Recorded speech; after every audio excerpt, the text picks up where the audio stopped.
Laurie Huston's News for the Heart is dedicated to helping you give a voice to your own soul. Our hearts have the power to free us from pain and the struggles that keep us from awakening to our true essence. Join Laurie now as we delve into our heart and soul to find the path that will open us to the possibilities and lead us to the life we love to live.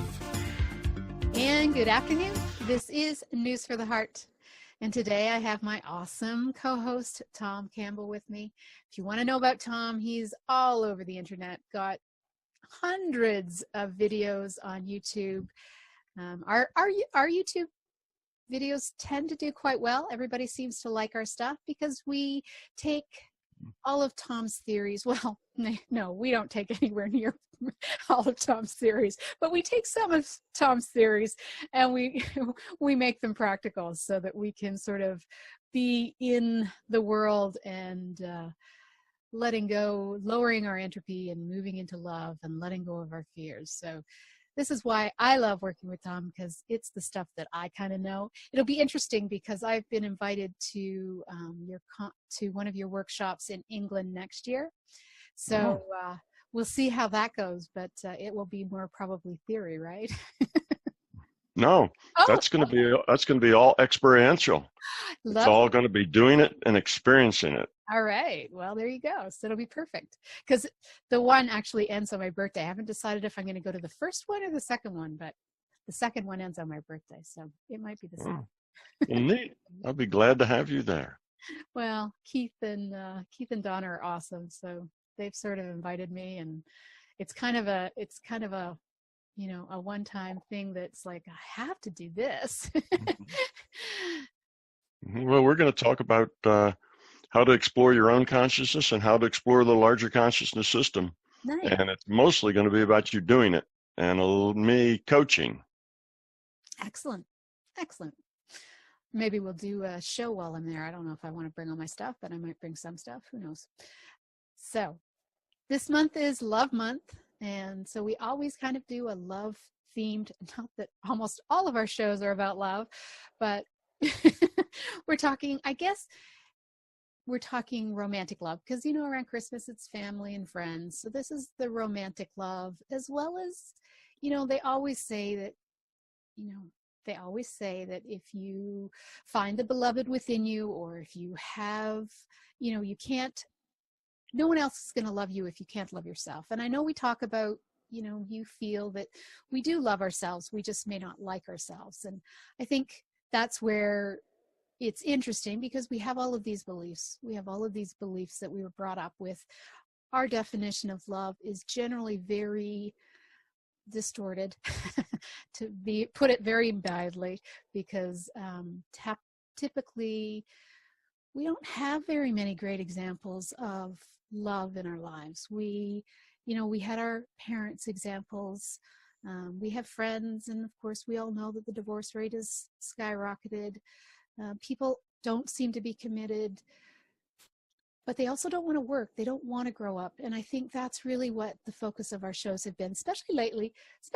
It's been about tough love. And I think, when it comes to this time of year, when the focus kind of moves around romantic love, I think that's where we kind of need to go, because we don't have the commitment that we've had in the past.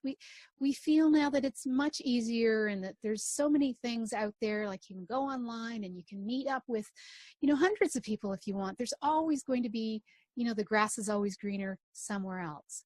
But I think that's when we come into our own fears of, what is it within ourselves that is not available, is not open, is not ready or committed to making a true connection actually last. And I think a lot of people are in this situation. I know that there are some people like yourself who have been in a very long-term relationship that is very happy, but it's not the norm. So let's talk about that. Okay. First, let's talk about you've brought up about 5 or 6 subjects. I'll try to remember most of them as we go.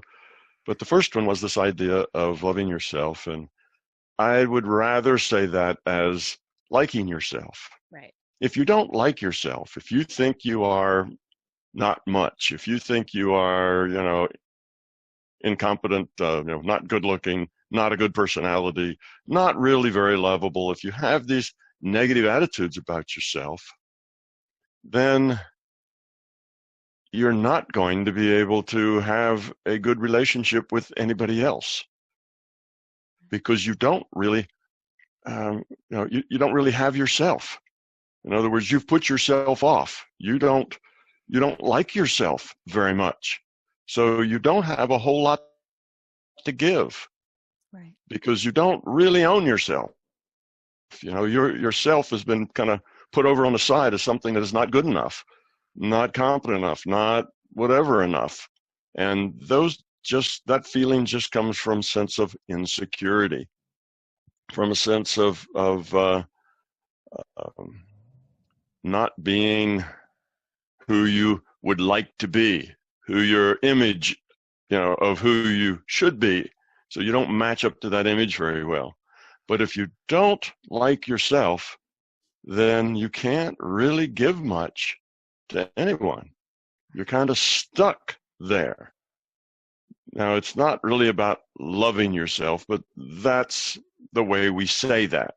Rather than say you need to like yourself before you can like other people, we say you need to love yourself before you can love other people. It all means the same thing, and it's entirely correct. It just gets a little problematical with words when you use the form of, you have to love yourself first, because loving yourself, we know, is a condition in the book of psychiatric disorders. And Oh, we yeah. don't want to go there, you see. So loving yourself is a thing that is dysfunctional. If you love yourself and, in this way where, oh, I'm wonderful, everybody else isn't as good as I am because I am just so wonderful. If I could find somebody as wonderful as I am, I'd be happy, but I can't find anybody that wonderful. Then that's called narcissism. And narcissism is a mental illness. So we don't want to confuse those two. Better to say that you need to like yourself before you can like others. You need to own yourself. You need to have something to give. If you think you're unworthy, what do you have to give? You don't want to give something that's unworthy. That would be like giving your children a lump of coal for Christmas. That just isn't nice, and it's not going to work, and it's going to fail anyway. So why try to give anybody anything if it's so inadequate? You see what I mean? If you don't have this sense of adequacy, you don't really feel like you have anything to give. If you don't have anything to give, then you don't approach relationships with energy and with positiveness and with expressing yourself. You approach them kind of backing into them. I know this won't work. And if it's good, you say, well, it's too good to last. It's too good to be true. See, everything's negative, negative, negative. And if you keep having negative feelings about what's going to happen, well, what's going to happen is it's not going to work out. It's going to be, negative, because you're not really interesting company if you're self-absorbed in your own negativity, you see.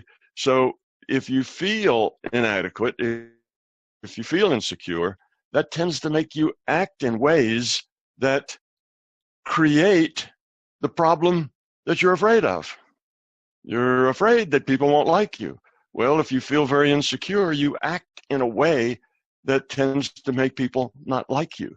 You see, that's why they say that if you don't like yourself, then it's really hard to have a relationship with anybody else, because you are wadded up in sort of a not really self-pity, I guess, but something like that. You're in a kind of a negative loop. And that is off-putting to other people. People who sit around going, oh, woe is me, I'm not much of anything, aren't the kind of people that, are fun to be with. They're the kind of people who always see the negative of everything, always know everything's going to fail before it even starts, can't get enthused about doing anything because it isn't going to work out very well anyway. Well, how do you have a relationship with somebody like that? You see, that's very difficult. So the first thing you have to do is get rid of that negativity about yourself. And though in the popular jargon, that's love yourself, we don't want you to be a narcissist, so we're just going to say, like yourself.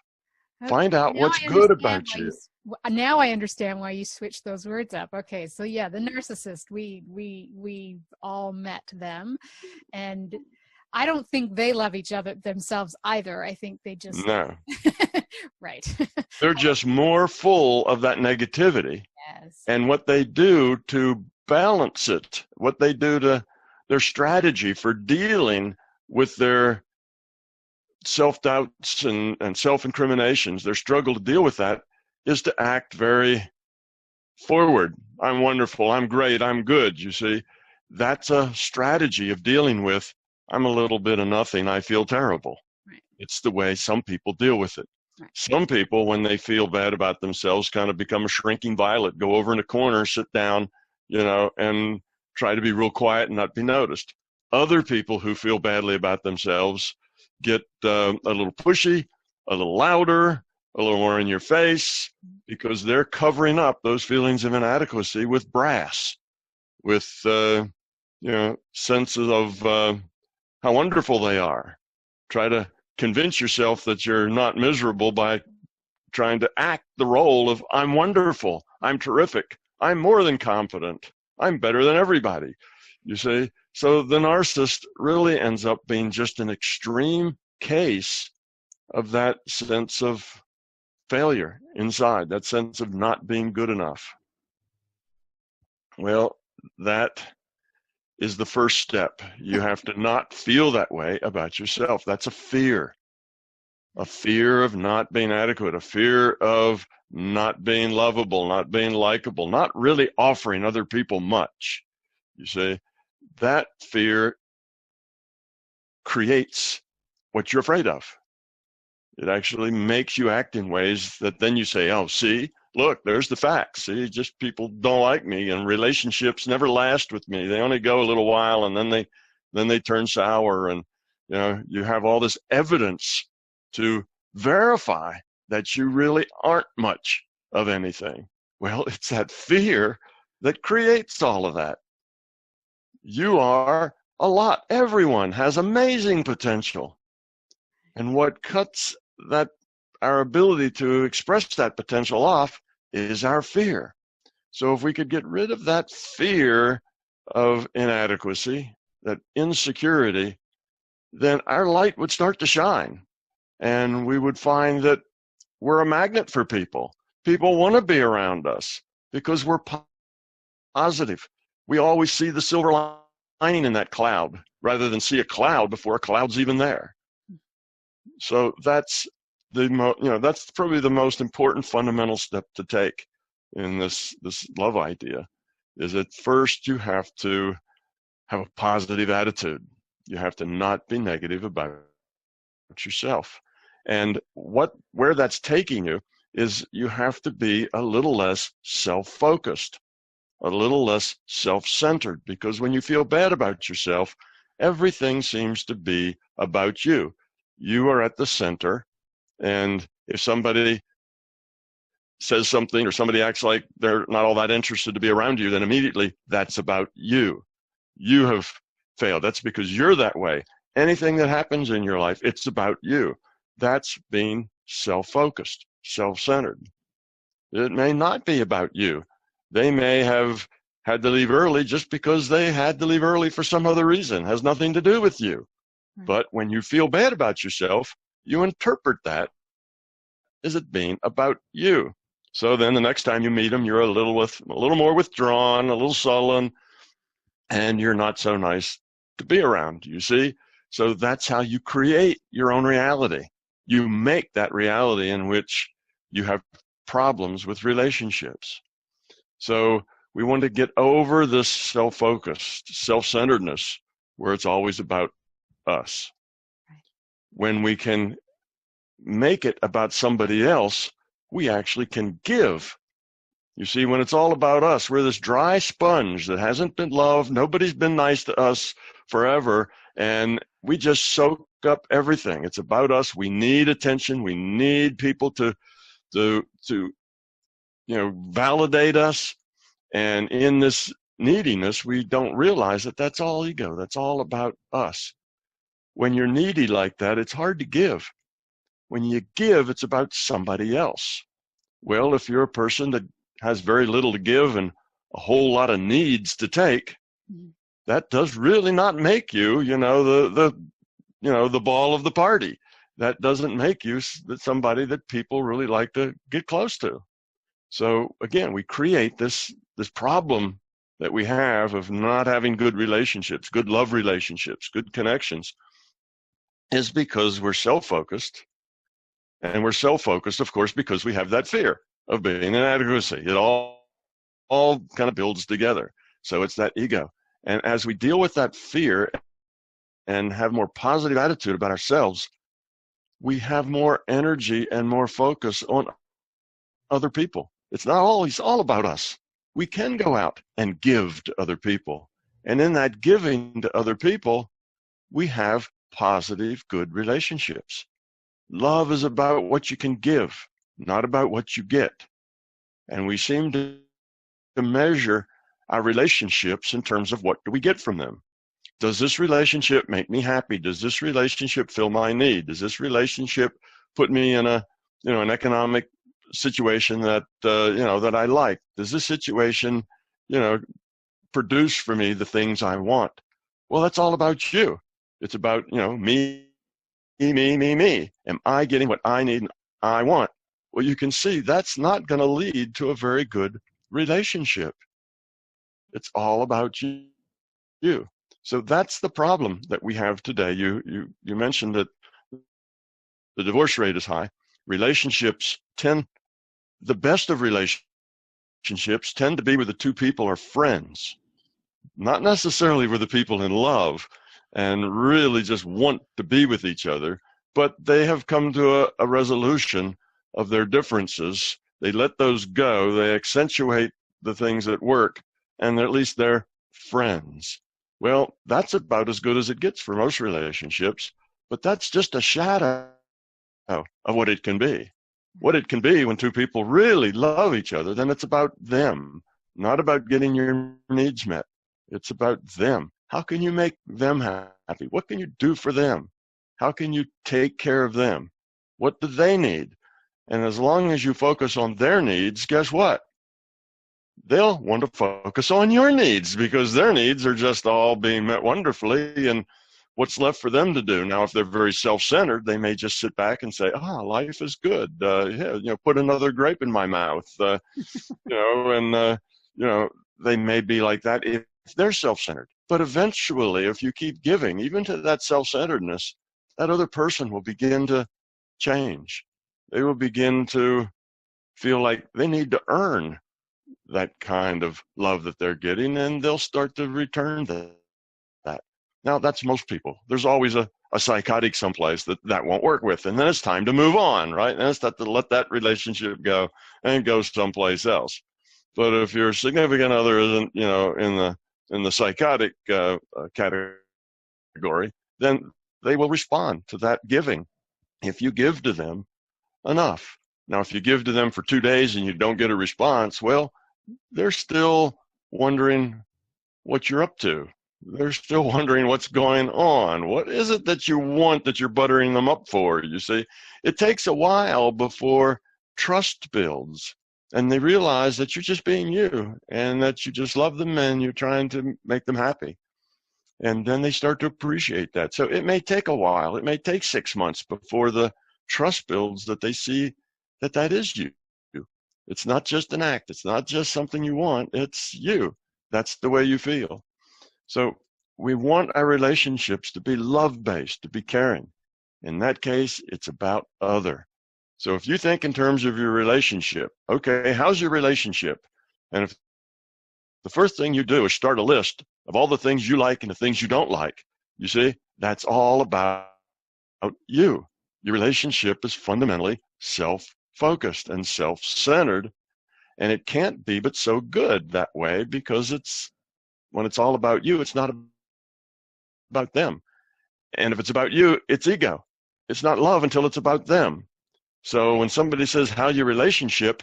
And you start writing down all the wonderful things about your partner, you see, well, now you know that you're in love and you're in a loving relationship. That's kind of a different thing. But our society now, our culture is such that it encourages self-centeredness. And it's been getting more that way over the last several decades. Self-centeredness is encouraged. If you're giving, if you care about other people, well, you're a doormat. You're somebody that can be easily used. You're naive. You got to take care of number one, because nobody else is going to take care of number one but you. So our whole culture is focused on this. The way to survive, the way to get by is to take care of number one. Our whole culture says you should be self-centered, because if you're not, bad things will happen. The problem is that when you're self-centered, bad things will always happen. Nothing but bad things will happen. And the more they happen, the more self-centered you get, because the more, oh, woe is me.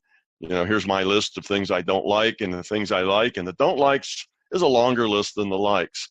Now you're unhappy about your relationship. So then you go try it with somebody else. You get a divorce, you go out and try it with somebody else, and it turns out to be the same thing.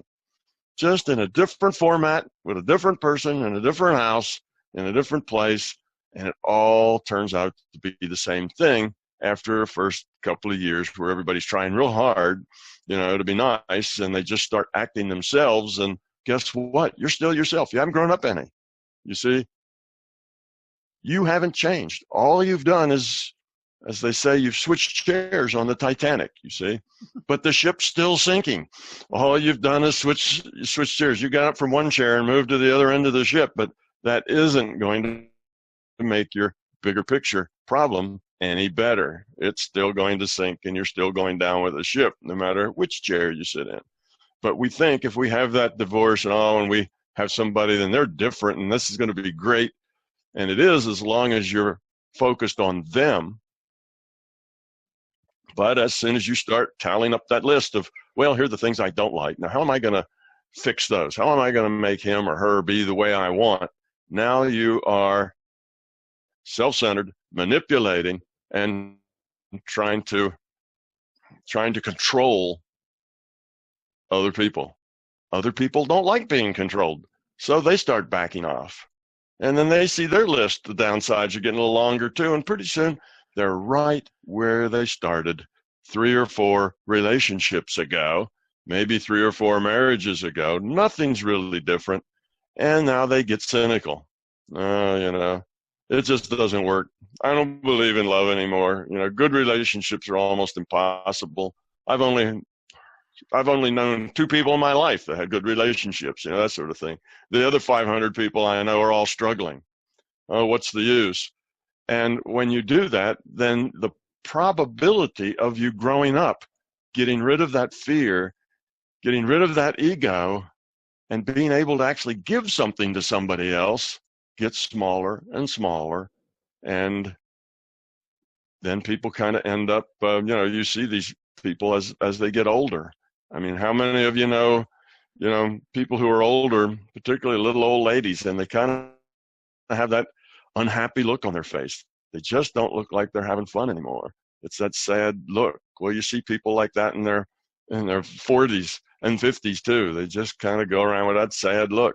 Well, they've kind of decided that they've just got to settle for whatever they've got. And if they got a relationship that's at least friendly, where they're not fighting all the time, well, that's better than most. So let's just do that. And they keep score and, struggle a little bit, but they get by.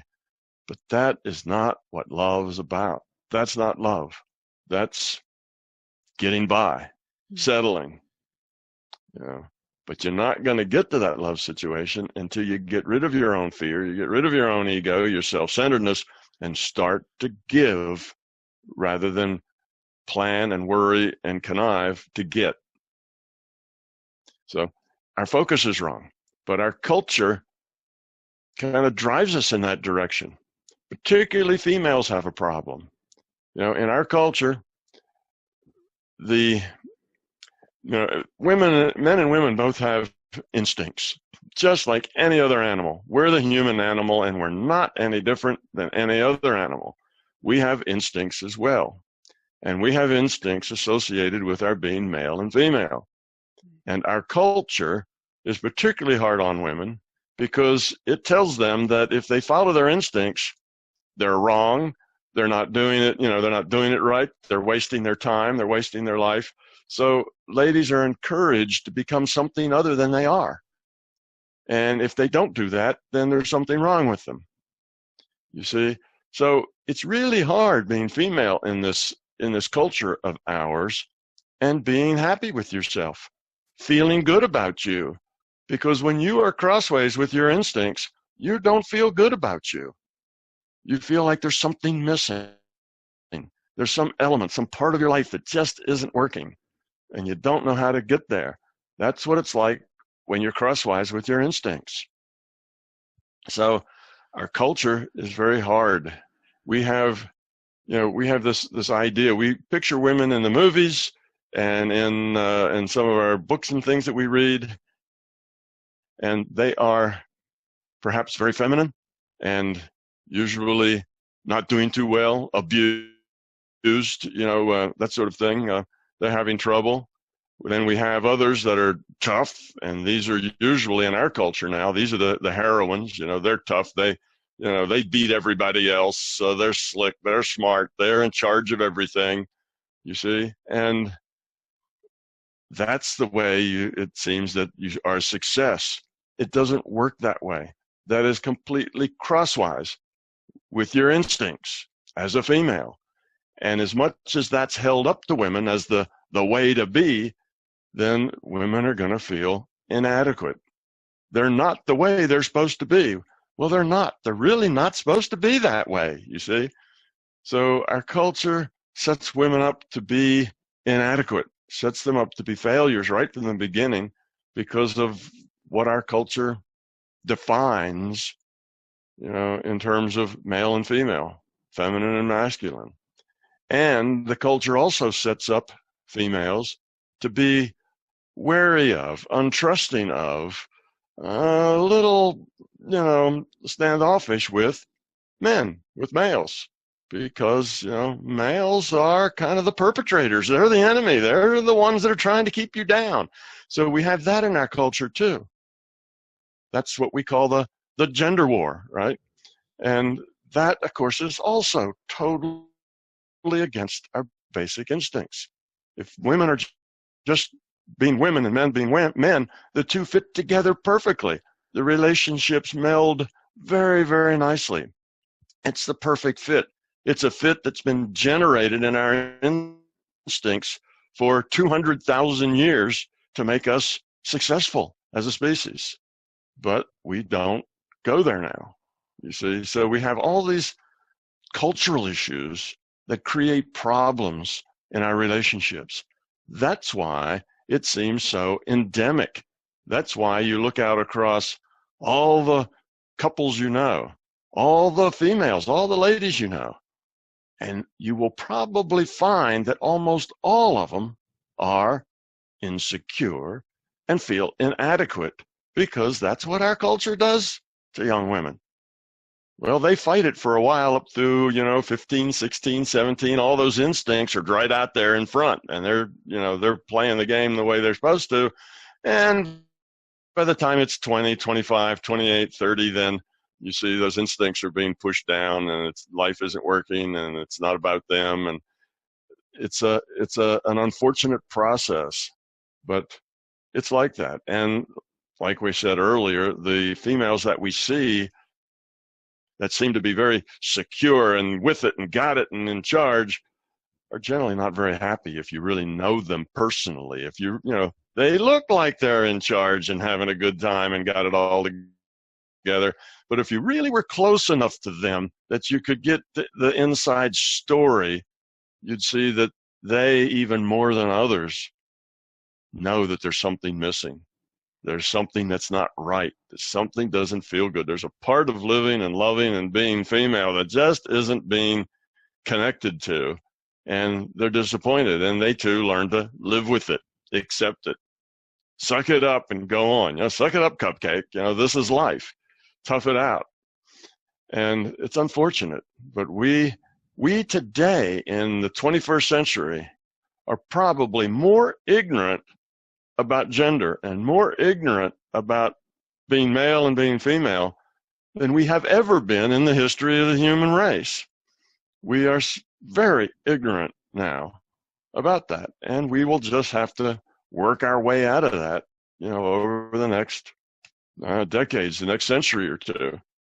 It's just the way it is. So that's why you look across society, and it's not just here, but it's all over Western culture, and it's pretty much all over Eastern culture too by now. It's this dissatisfaction in relationship. It's very hard to find couples who are truly in love, who truly, really, kind of live to give to the other, if you will. That's a rare occurrence. It used not to be such a rare occurrence. But here we are. We live in interesting times, and we have to deal with it and make do with it. But better yet, let's get over it. Let's be ourselves. Let's get rid of the fears. Get rid of that ego. Let us start becoming love. And even, it only takes one to love. You don't have to have two to love. Right. It's just one. One's all it takes to love. And you can just love and be happy doing it. And it doesn't really require that other person to be right there with you, loving just like you do, because we're not taking out our notebook and doing comparisons. Oh, I gave this much this week, and he only gave that much. This isn't working, you see. That's just ego. That's back. What about me? Am I getting my fair share? You see, am I being taken advantage of? Well, all of that is fear. I'm afraid I'm getting taken advantage of. I have fear that I might. I have fear that I'm not getting my fair share, you see. That's all fear. So it only takes one to love. And for the most part, that's enough, because that other one will be encouraged to love too, if you can give. If you can give that long enough to earn their trust with it, then that will work. So anyhow, that's a really long story. I haven't given you a chance to say much, but it's endemic. It's our culture. It's the way it is. And most people feel trapped because they can't get out of it. They're looking for an outside solution. Yep. What outside needs to change so that I can do this? But there's no outside solution. That's why they end up so frustrated and eventually cynical. There is no outside solution. The only solution is inside. Juggling to another person isn't gonna solve the problem. Switching mates, switching girlfriends and boyfriends isn't gonna solve the problem. The problem is inside you. It's your own fear and your own self-focus, your own self-centeredness. That's the problem. So don't look outside for a solution. What you got is probably good enough if you just can get rid of your own fear. And if it isn't, well, then change it. Go to another relationship. You don't have to, bang your head against the wall, but for so long. But in most cases, just one loving will help the other one start to become more loving themselves. So that's the solution. It's inside. And you don't have to change anybody else. Just change yourself. Mm-hmm. And then hang with that for a year or 2 years. Just give. And the very worst that can happen to you is that you'll grow up a lot. You'll get rid of a lot of fear, and you will be happier no matter what else is happening in the world. We had a little bit of difficulty, but we're back. And yes, I'm sure you've noticed a little bit of slowing down and then speeding up. Something's going on with the with our Zoom format. However, so you kind of discussed the whole other thing. And I think, as you talked about, how really it is about, only one person has to love. And that would work. Mm-hmm. if we were at that place where we could truly be that selfless, loving, unconditionally loving and accepting. I mean, I think that is, you know, most people, because as you said, and as we've spoken of, are really more focused on what we want. So what Right. we want from a relationship, what we need from the relationship. Right.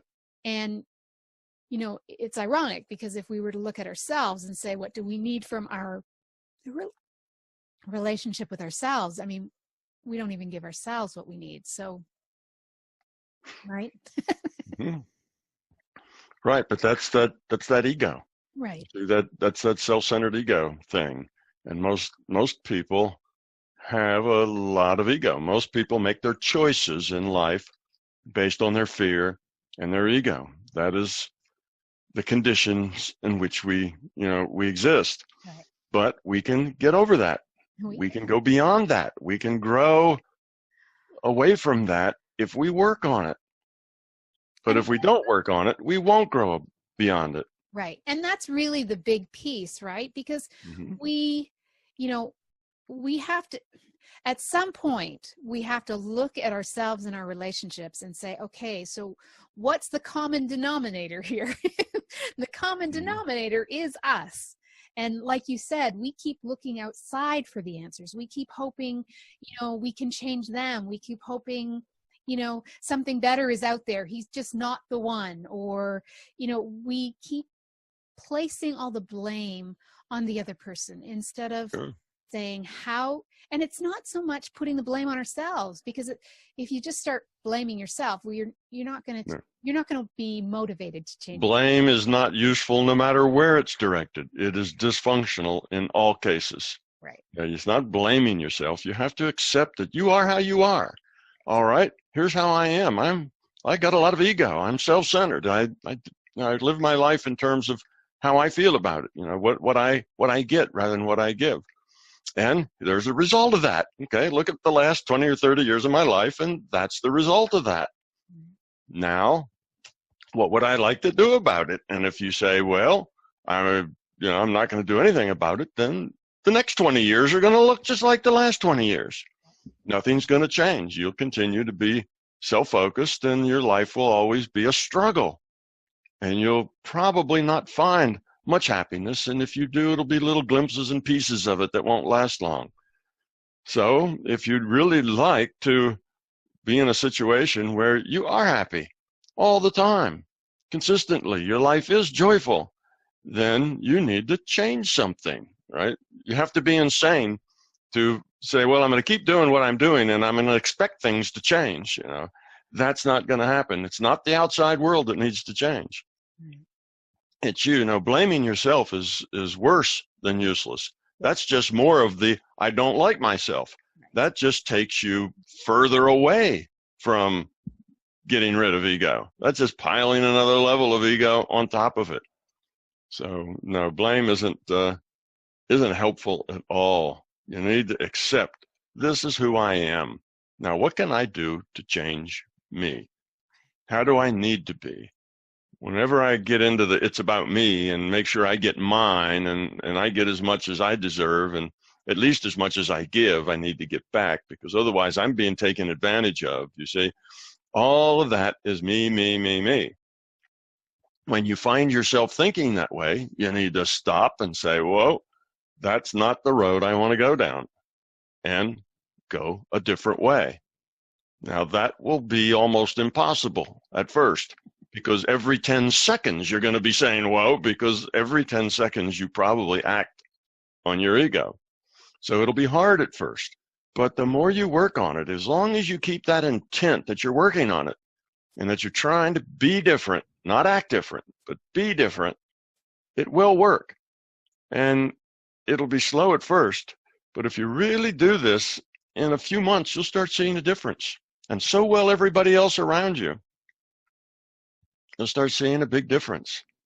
And your relationships will get better. And everything in that outside world that looked kind of dull and gray and dysfunctional will start to get better.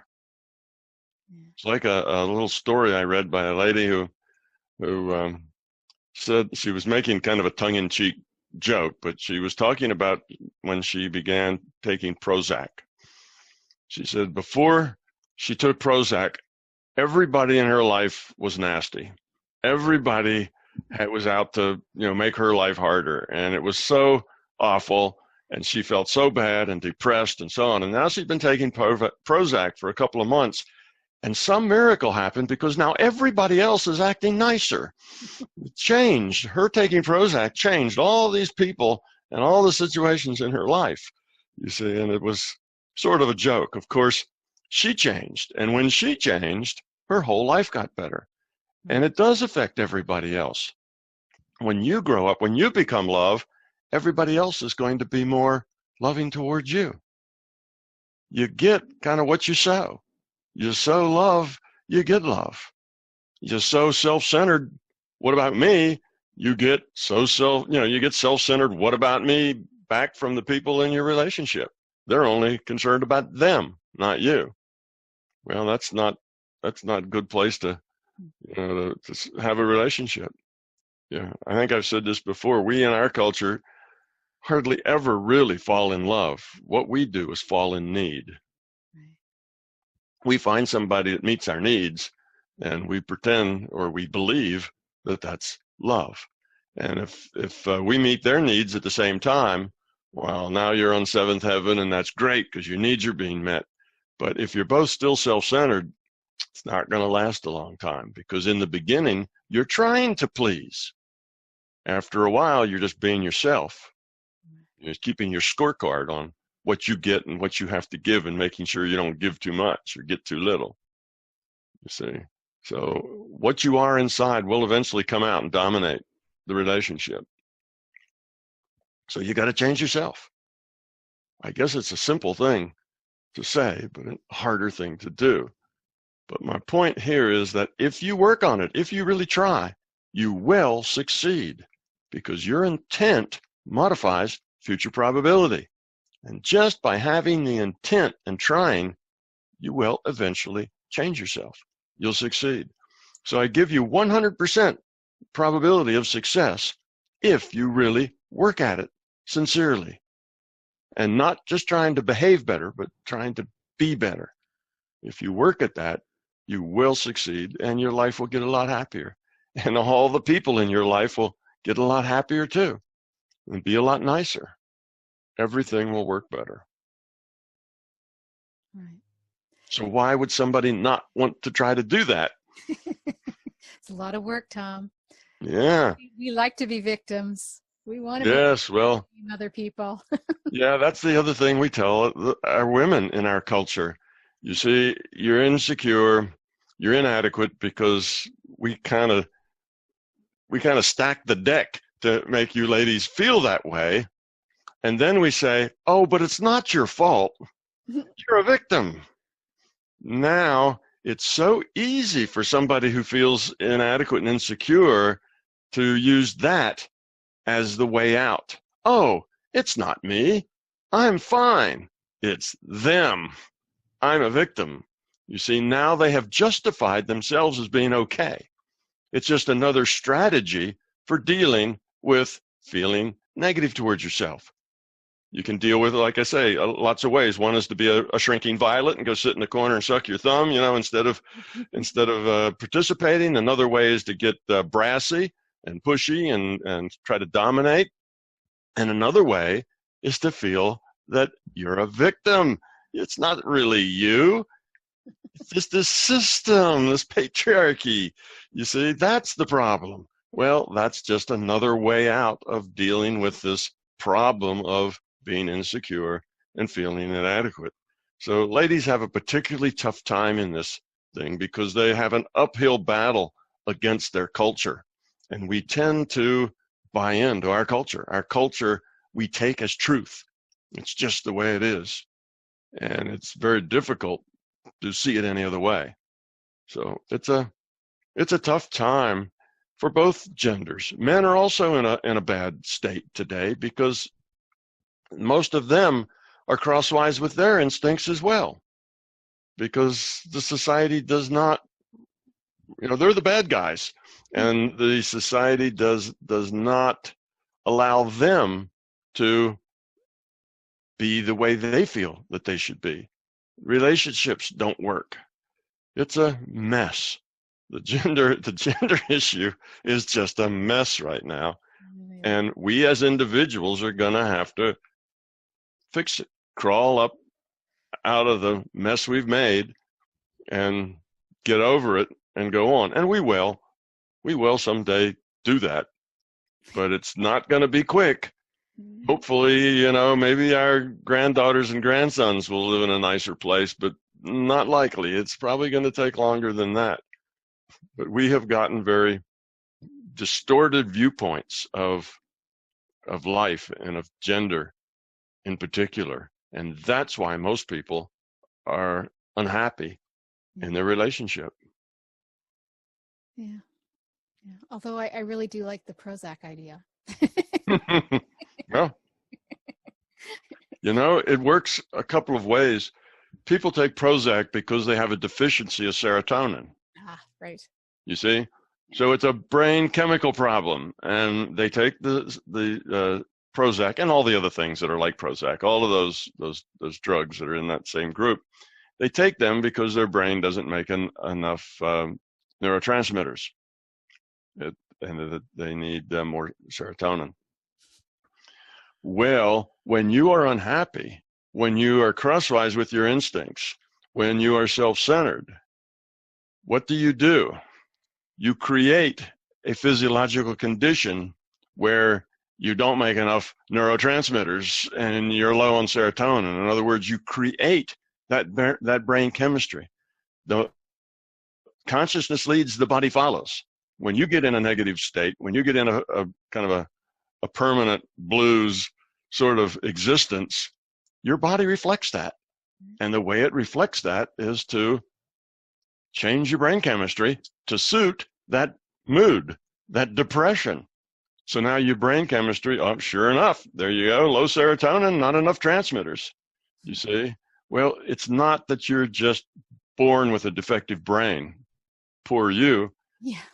Mostly it's you create that physical problem as a symptom of your spiritual problem, of your emotional problem, of the problem of how you see yourself, and not being the being of love that you were kind of meant to be. So you're in this dysfunctional thing, and your body becomes dysfunctional, and all of that builds stress. The more stress we have, our body will then change for other ailments. Pretty soon, we have digestion problems, and we have, backaches, and we have all this other stuff. Those are just bodily symptoms that are expressing our unhappiness, our dissatisfaction with ourselves. It's expressing our misery, our fact that we think that, life is awful. When you feel that way, your body supports that and becomes that way. So it's not just, that you can make your serotonin low, but you can make your backache. You can make your headache. You can give yourself all kinds of problems if you don't get out of the self-referential ego and fear mode. That is a very dysfunctional mode, and it causes not only bad relationships, it causes bad physical problems as well. Right. And we look at, like you said before, look at all the people who feeling inadequate and insecure. Well, almost everybody. Look at all the people who are having aches and pains and problems and kind of chronic stuff that goes on. Okay, you fall and hit your arm on a rock and you break your arm. Well, that's very clear, and it's easy to fix. You just, set the arm and it grows back. But it's this chronic stuff that doesn't go away. It's the in and out of depression. It's the feeling bad. It's the backache. It's the headache. It's the indigestion. It's the gas. It's all the stuff that just doesn't work right. That's mostly an expression of our dissatisfaction with ourselves. We create that. When we're negative, it affects the body. And just the opposite, when we're positive, it affects the body. Things start working better. You don't age as much. Your back stops aching. You're healthy. You are fit. all that is much easier to do when you have a positive attitude. Now you can force it either way. You can have a negative attitude and go to the gym every day. Yes. And all right, you might be fit anyway, but you're just pushing, you're pushing that part of your body. You're still liable to end up with backaches, even with all that trim muscle and, and not much fat, whatever. You're still going to have backaches and headaches and all the rest of it. Or heart attacks or heart attacks or whatever. Yeah. It's all that stuff we do to ourselves. That's how we express ourselves physically. Remember, we're consciousness. We're the leader of this thing here, and our avatar is going to modify itself to suit the consciousness. So that's another issue. So it's, in my way of thinking, it's I can't really understand somebody not wanting to work on their fear and, their ego to get rid of it, because there isn't anything to be derived from that other than joy and pleasure and, good relationships and not having a backache. And that's where that goes. So it's that ought to be incentive to at least give it a try. But it is hard, because that fear is a hard thing to beat. We'll say, okay, I'm going to be more giving. I'm going to do this. And then the very first thought that gets in your mind is, well, are they just taking advantage of me? Am I just giving this stuff and somebody, and I'm going to get stuck in the end? Am I going to be somebody's doormat? And all of that fear just kind of whelms right back up. And you just have to put it down and say, no. And if that happens, that happens. That's okay. Right. Because we've all had examples. We've all seen our mother be a doormat, or, we've all seen it. We've all seen the people that are being taken advantage of. So, I mean, it's so in the collective unconscious. Like, we are so usually unaware of the fact that we're trying to meet these fear needs. Like, we don't even realize a lot of the times that, these beliefs that we hold, or these thoughts that we're thinking, it's really about our ego and our negative fear and our wanting to, to be met, have our needs met. Like, it's the needs, I think the needs that are within us that we don't meet ourselves. Like, it's just this cycle of, cycle of pain that we get. Cycle of dysfunction. Yes, that's what it is. Yeah. And when you get rid of that ego, you talked about, you saw, seeing your mother as a doormat. Well, you probably see your father as a doormat at work, where the other people at work steal his ideas and he doesn't get promoted, or this or that, or, your kid goes to school and gets picked on and they're a doormat at school. Dealing with things like that. Everybody's a doormat now again. Everybody gets used and pushed around. It's just the way it is, because there's a lot of people out there who are all miserable just like we are. There's a lot of people out there, it's all about them.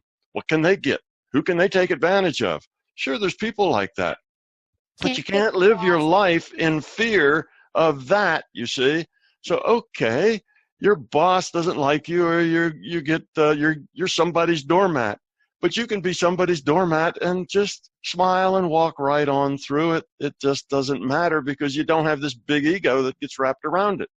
So, yeah, okay, you get abused over here. Somebody's picks your pocket over there, and you just learn to, put the stuff in your pocket, button your pocket, put something in a zipper and put it around you. You learn if you're going to go there and they're going to abuse you, don't go there. Stop going there. If you get abused at work, look for another job. You see, you just deal with it, but deal with it in a positive way. You can still smile your way right through it and find a solution for it. The solution is to avoid those places where, you run into that kind of trouble. Walk around them, avoid it, don't connect to them. It's when we connect to them that it gets to us, that it becomes a problem. When your boss is rude to you, or your wife or husband is rude to you and whatever, and we internalize all that. How could they say that to me? You see, and then we get upset. We attach to it. If you didn't attach to it, then it wouldn't be you at all. It'd just be them. Oh, they're having a bad day. They're having a moment, or they're still suffering in that rude space. Oh, well, sorry for them. I have compassion for them, but You see, it doesn't get you down. It doesn't make you upset because you don't have that ego and fear wrapped around it anymore. So those people who are rude or do whatever they do, they're just like that. You have compassion for them. You try to help them feel better, and you don't get sucked into it by your ego. And when you do that, you really help that person. You help that person a lot. But if you get your ego sucked into it, now there's this ego war going on, right? She said this and he said that, and the fight starts with the ego back and forth. That's dysfunctional. So it doesn't matter that other people aren't loved, that other people are going to be maybe trying to take advantage of you. So what? That's other people. You can deal with that. You can let other people be however they are and still have a very nice life. It's possible. You can do that. You don't have to say, well, I can only grow up if everybody else does, because then I won't get taken advantage of. Well, that's just your fear. You're not growing up. You're not letting go of that fear. You can do fine. Matter of fact, as you let go of your self-centeredness, you become more powerful. You have a lot more personal power than you have when you're full of ego. You're just the opposite of a doormat. People will look up to you. People will ask you for advice. People will see you as somebody they'd like to emulate. You become a much more powerful person in as much as how you affect other people. If you're self-centered, the only way you affect other people is to annoy them. And the only way they affect you is to annoy you. You see, whereas once you grow up, you can affect them in a positive way. You become a more powerful person, not a doormat person. It's you only fear the doormat, when you're full of fear. You're not full of fear. The doormat's irrelevant. You don't care about that. Somebody gets angry, it's their problem. It doesn't give you a downer. That other person spouting and fuming and everything, but not your problem. It's their problem. It doesn't make you unhappy. You don't have to feed into it. You can go over and kiss them on the cheek, pat them on the back, and say, I hope you feel better, and go do something else, somewhere else, you see? Yeah. Which just throws them for a loop because they're expecting you to fight back. And now you didn't fight back. You went over and gave them a kiss. So you pulled all the air out of their sails. They were just, kind of working up for a war, and nothing happened. There was nobody to fight. That helps them grow up. Yeah. You see, so it just works for everybody as you grow up. So don't worry about other people taking advantage of you. That's fear talking. Give, care about others. Live your life, be happy, and everything will work out. All right. Well, it's true. And this is why I love having you on the show, because we always talk about something else that will help people move towards love. And with Love Month, I think that's, the focus. I know we like to focus on ourselves, and I love how you made the difference of, let's not be narcissistic, let's be giving. And I think that's the way you have to shift your focus, is to see ourselves as, being loving and accepting and giving. And then I think everything will be different, and Love Month will be perfect. So I know you're away for a couple months. So yeah, I'm going to be away starting end of February. I will be out of the country until really the first few days of April. Right. We're gone all of March, a little bit of the end of February, and maybe a day or two in April, but it's that whole March thing with a little on either end that I'm going to be out of town. So we're going to miss a couple of our talks, but we'll be back in April. Yeah, we'll be back in April. All right. You've been listening to News for the Heart. We're beginning The Heart of What Matters with Tom Campbell. And I don't know what we'll call this one. Tough Love with Love.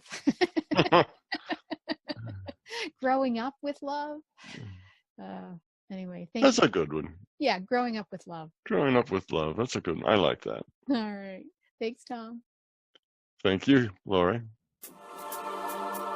Have a question for Laurie and want to be on the next News from the Heart show? Drop us a line via instant feedback at bmajor.org. News from the Heart is brought to you by Intuitive Soul and is produced by Major Radio for Clear Channel's iHeartRadio and bmajor.org.